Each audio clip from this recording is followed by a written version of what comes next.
वैदिक गणित में आज हम पढ़ेंगे परावर्त योजित विधि से भाग करना। वैदिक गणित के इससे पहले वाले वीडियो में हमने पढ़ा था कि निखिलम विधि से भाग किस प्रकार किया जाता है। निखिलम विधि उन्हीं प्रश्नों में महत्वपूर्ण है या काम की सिद्ध होती है जिनमें जो भाजक होता है, जैसे यहाँ 97 है, यहाँ 88 है, ये दोनों ही भाजक अपने आधार 100 से कम है। तो इस प्रकार के जो भाग हैं वो निखिलम विधि से हो सकते हैं। परंतु अगर भाजक 100 से अधिक हो यानी अपने आधार से ज़्यादा हो, जैसे 103 है, 113 है, 123 है या 131 है, तो इस प्रकार अपने भाजक से अपने आधार से जब भाजक बड़ा होता है तो फिर परावर्त योजित विधि से हम भाग कर सकते हैं। और इस विधि से दोनों ही प्रकार के भाग हो जाते हैं। जिनका भाजक या तो आधार से कम हो वह भी हो जाएगा, और जिनका भाजक आधार से ज़्यादा हो उस भाग को भी हम परावर्त योजित विधि से कर सकते हैं। तो यहाँ हमने जो प्रश्न लिए हैं वो दोनों ही प्रकार के हैं।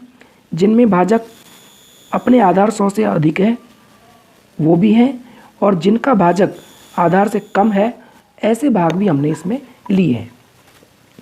तो सबसे पहले हम करते हैं 1154 भाग 103। इस भाग को करने के लिए निखिलम विधि की तरह ही हम 3 खंड बनाते हैं, और प्रथम खंड में हम भाजक को लिखेंगे 103, और इन दोनों खंडों में हम भाज्य को लिखेंगे। लेकिन यहाँ हम सबसे पहले देखते हैं कि इस प्रश्न का जो आधार है या इस भाजक का जो आधार है वो 100 होगा, क्योंकि भाजक 100 के पास की संख्या है, 100 के नज़दीक की संख्या है। और पहले निखिलम विधि में हमने बताया था कि भाजक में आधार में जितने शून्य होते हैं भाज्य के उतने ही अंक हम तीसरे खंड में लिखेंगे, अर्थात 5 और 4 तीसरे खंड में लिखा जाएगा और शेष बचे हुए अंक मध्य खंड में लिखे जाएंगे। अब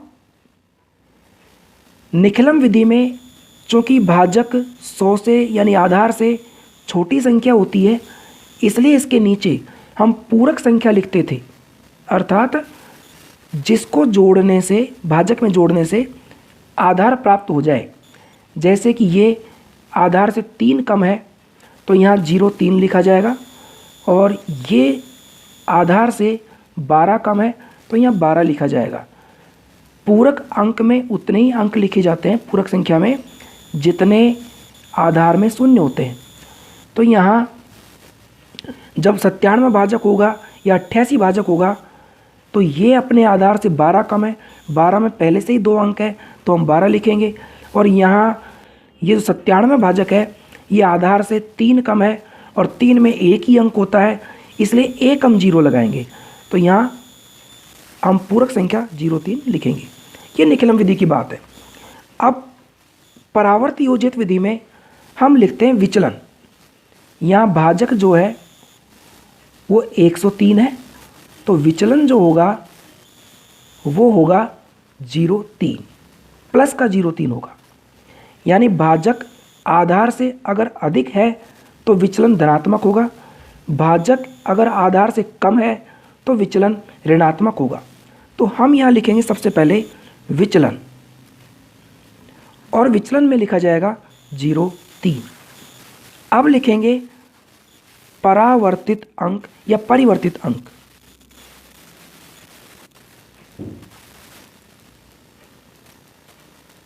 परावर्तित अंक अर्थात अगर विचलन प्लस का है तो हम यहाँ माइनस के अंक लिखेंगे, और इस माइनस को विनुकुलम की तरह यहाँ ऊपर एक बार लगा के लिखा जाता है, अर्थात ये 3 जो है वो माइनस का है, और 0 प्लस अथवा माइनस किसी का भी नहीं होता, 0 0 ही रहता है। अब शेष विधि निखिलम विधि की तरह ही चलेगी, अर्थात पहला स्तंभ हम जोड़ लेंगे, अर्थात पहले अंक को यों की त्यों उतार लेंगे और इसको 0 और -3 से गुणा करके अगले स्तंभों के नीचे लिखेंगे, अगले अंकों के नीचे लिखेंगे। तो 1 को 0 से गुणा किया 0, 1 को विनकुलम 3 अर्थात -3 से गुणा किया तो -3। अब एक स्तंभ फिर जोड़ लेंगे, 1 आएगा। 1 को 0 से गुणा किया 0, जिसको हम उतार लेते हैं उसके नीचे अंक नहीं लिखा जाता। ये हमने जोड़ लिया, तो अब इसको गुणा करके जो लिखेंगे वो अगले स्तंभ के नीचे लिखेंगे। तो 1 को 0 से गुणा करने पर 0 और 1 को -3 से गुणा करने पर -3। जब अंतिम अंक के नीचे अंक आ जाए तब हमें ये गुणा करके लिखने की प्रक्रिया बंद करनी है और फिर इनको जोड़ना है।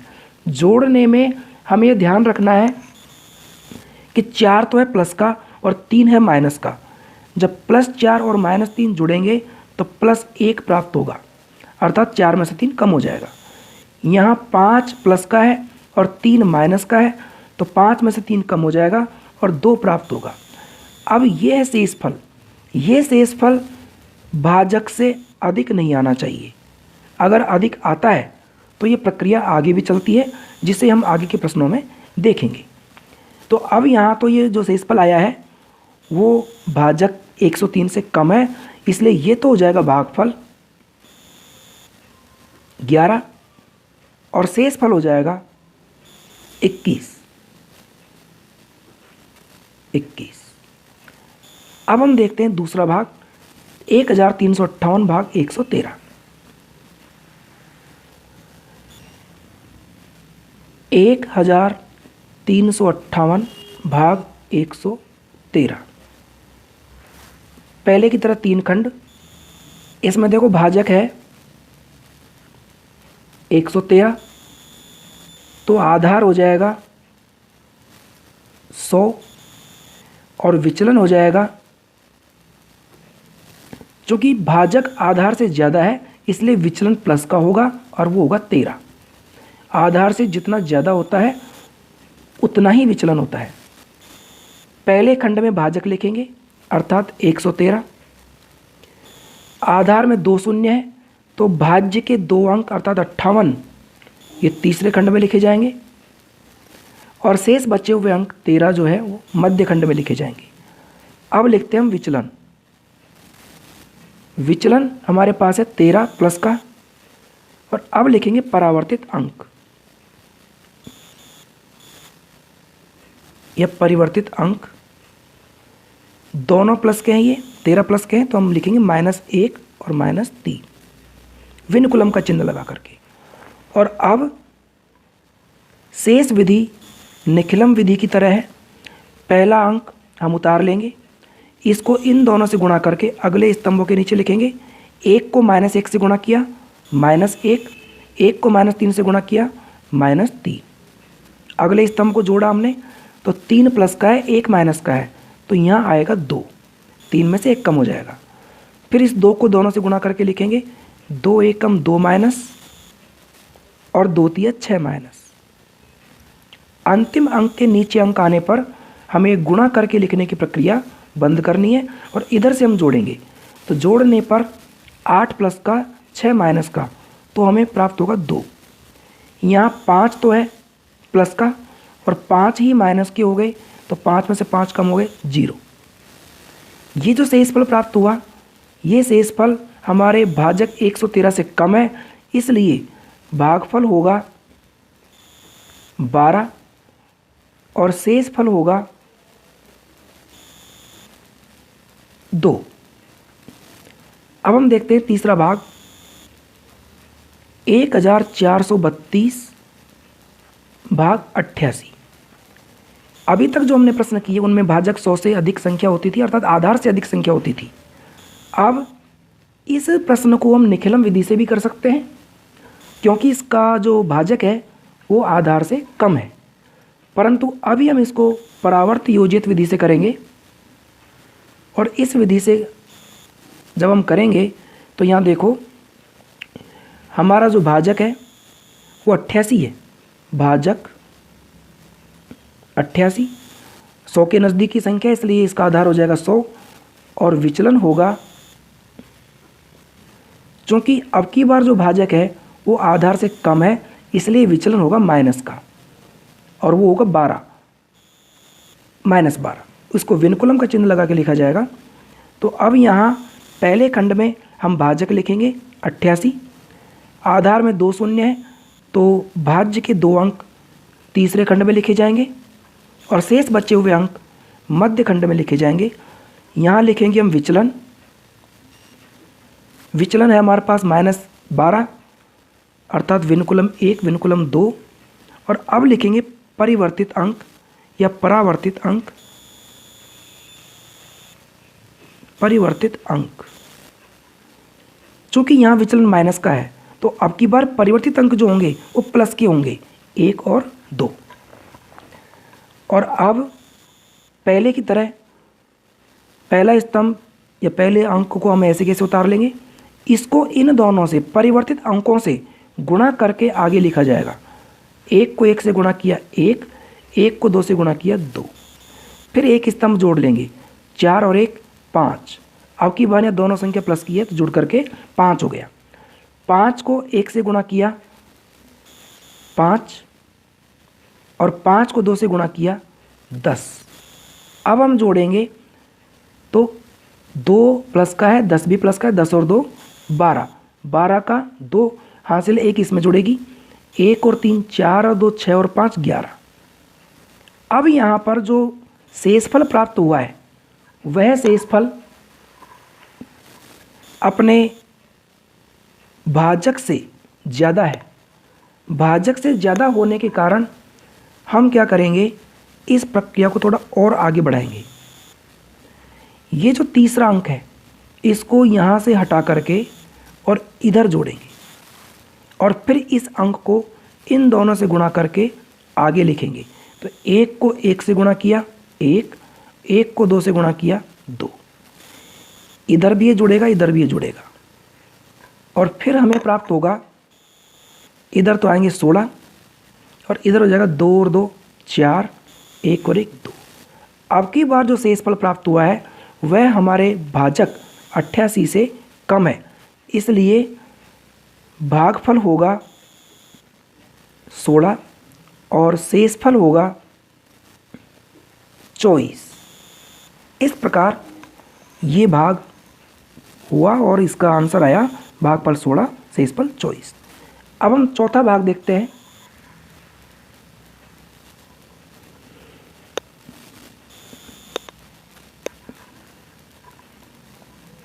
चौथा भाग है 14,885 भाग 123। इस भाग को करने के लिए 3 खंड बनाए। यहाँ हमारे पास जो भाजक है वह है 123।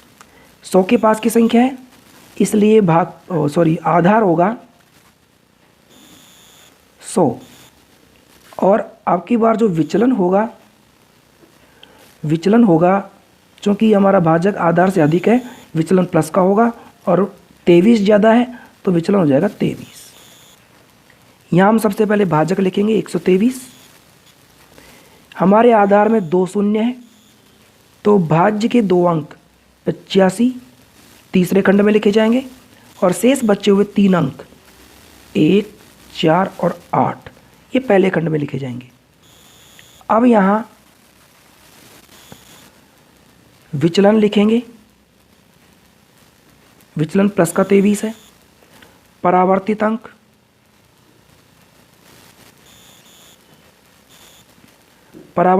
है -2 और -3। विचलन के अंकों का चिन्ह बदलने पर परावर्तित अंक प्राप्त होते हैं, तो -2 और -3। अब पहला अंक ऐसे कैसे उतर जाएगा, इसको इन दोनों से गुणा करके आगे वाले स्तंभों के नीचे लिखेंगे। 1 को -2 से गुणा किया -2, 1 को -3 से गुणा किया तो -3। एक स्तंभ फिर जुड़ जाएगा, केवल ये वाला स्तंभ जुड़ेगा। पहले हमने इसको उतार लिया। 4 प्लस का है 2 माइनस का है तो हमें प्राप्त होगा 2। 4 में से 2 कम हो जाएगा। फिर इस 2 को इन दोनों से गुणा करके आगे लिखेंगे तो 2 दूनी 4 माइनस का और 2 तिया 6 माइनस का। अब यहाँ देखिए 8 प्लस का है और 3 और 4 7 माइनस के हो गए तो 8 में से 7 कम हो जाएंगे और हमें मिलेगा 1। 1 को -2 से गुणा किया -2, 1 को -3 से गुणा किया तो -3। अंतिम अंक के नीचे जब अंक आ जाए तो हमें ये गुणा करके लिखने की प्रक्रिया बंद करनी है और इधर से जोड़ना है। 5 प्लस का है, 3 माइनस का है, तो हमें मिलेगा 2 प्लस का। इधर 8 प्लस का है और 8 ही माइनस का हो गया, 6 और 2 8, तो 8 में से 8 कम हो गए और ये मिलेगा 0। तो ये हो गया भागफल और ये हो गया शेषफल। तो भागफल 121 और शेषफल 2। इस प्रकार से ये परावर्त योजित विधि द्वारा भाग किया जाता है। 2 प्रश्न हम और देखते हैं, जो है 2112 भाग 97 और 13385 भाग 31, ताकि विधि और अच्छी तरह स्पष्ट हो जाए।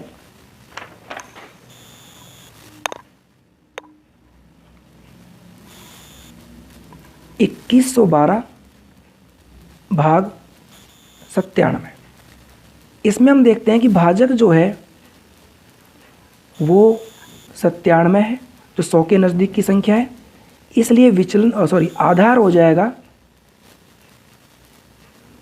100 और विचलन जो होगा अब की बार भाजक आधार से कम है, इसलिए विचलन माइनस का होगा और वो होगा -3। क्योंकि अंक उतने ही लिखे जाते हैं जितने आधार में शून्य है, तो पहले एक 0 लगा देंगे, तो 0 -3 इसका विचलन हो गया। अब भाग करने के लिए 3 खंड बनेंगे।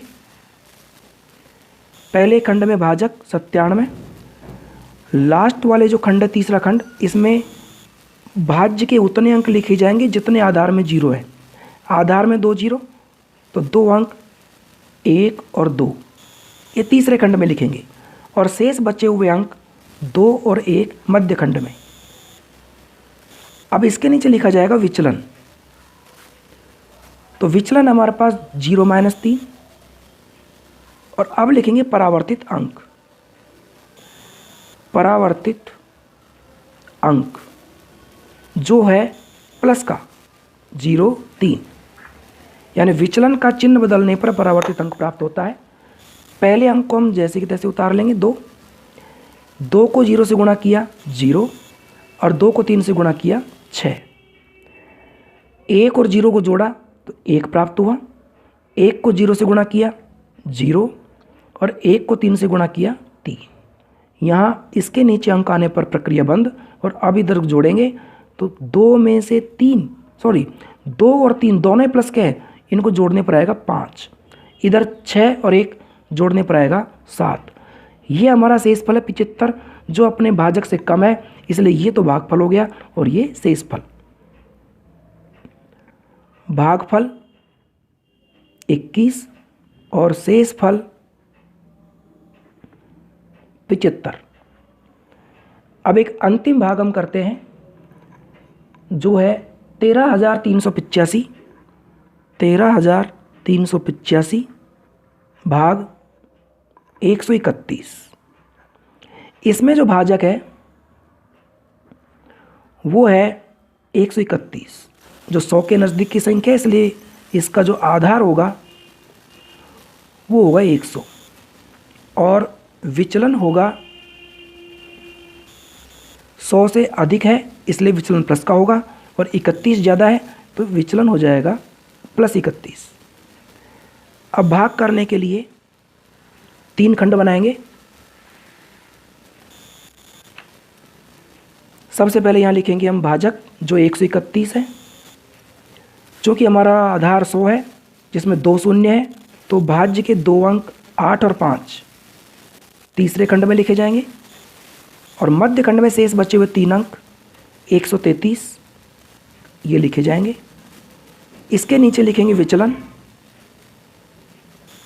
भाजक 100 से ज़्यादा है, आधार से ज़्यादा है, इसलिए विचलन प्लस का होगा 31, जैसा कि यहाँ लिखा है। अब लिखेंगे परावर्तित अंक।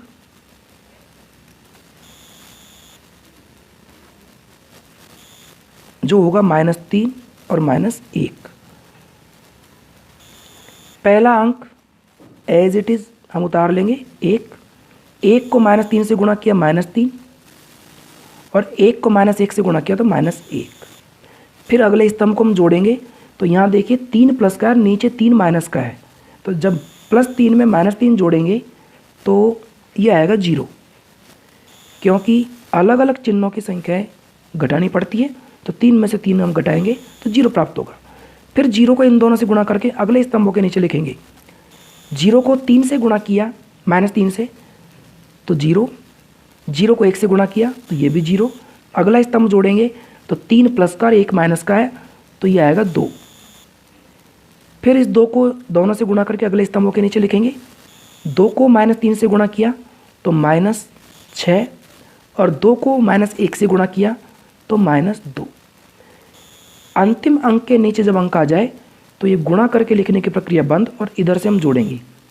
5 और -2 को जोड़ोगे तो आएगा 3, 5 में से 2 कम हो जाएंगे। 8 और -6 को जोड़ोगे तो ये आएगा 2, 8 में से 6 कम हो जाएंगे क्योंकि माइनस का है। ये हमारा शेषफल 23 आया, जो हमारे भाजक 131 से कम है, इसलिए प्रक्रिया आगे नहीं चलेगी। ये तो हो जाएगा भागफल और ये हो जाएगा शेषफल।